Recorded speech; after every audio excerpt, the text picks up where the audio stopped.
4,000 soldiers, warships, submarines, spy planes, and a $50 million bounty on Venezuelan President Nicolás Maduro.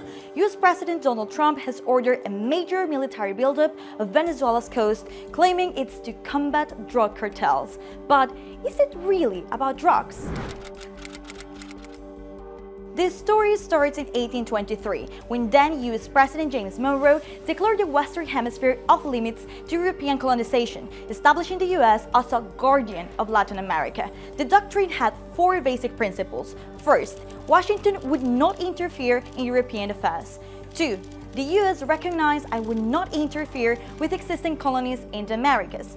3. The Western Hemisphere was closed to future colonization. 4. If a European power tried to interfere with any nation in the Americas, it will be viewed as a hostile act against the US. Decades later, the Roosevelt Corollary expanded the doctrine, declaring the US as an international police power, as then President Roosevelt called it, and giving Washington the right to intervene in Latin America to stop chronic wrongdoing. Under this pretext, the US staged coups, invasions, and blockades, often to secure resources. Critics say it was never about democracy, but US hegemony.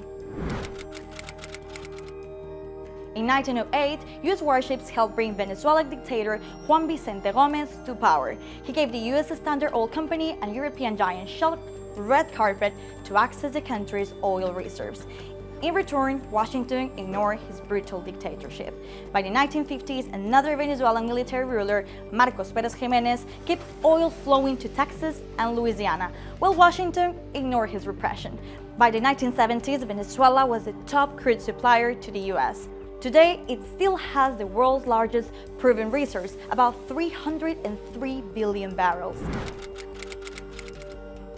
The power dynamic began to shift after former President Hugo Chavez took office in 1998. He declared himself a socialist and anti-imperialist, a direct poke at the US.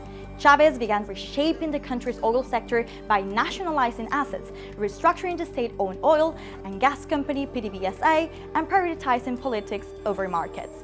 These moves heavily strained relations with the US. Tit for tat, diplomatic rows, and Chavez nationalization plans led to instability, mismanagement, and underinvestment that further cut oil production and left the country in economic crisis. His successor, current President Nicolás Maduro, inherited the crisis that deepened even further.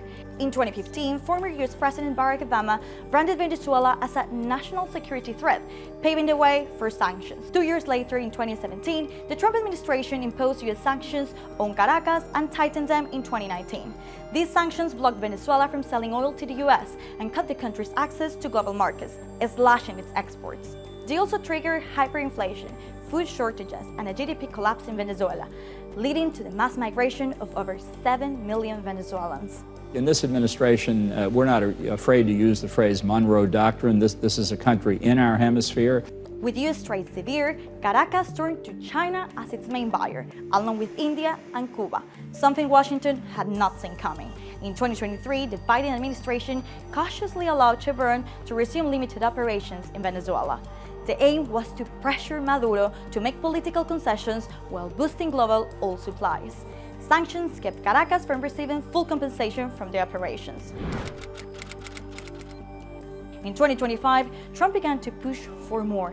He slapped a 25% tariff on US imports from countries that directly or indirectly bought Venezuelan oil. The move targeted China and aimed to isolate Maduro. But it backfired. China kept buying, pushing Venezuelan export past 900,000 barrels a day by September, the highest figures in 9 months. In the meantime, the US was gearing up for something bigger.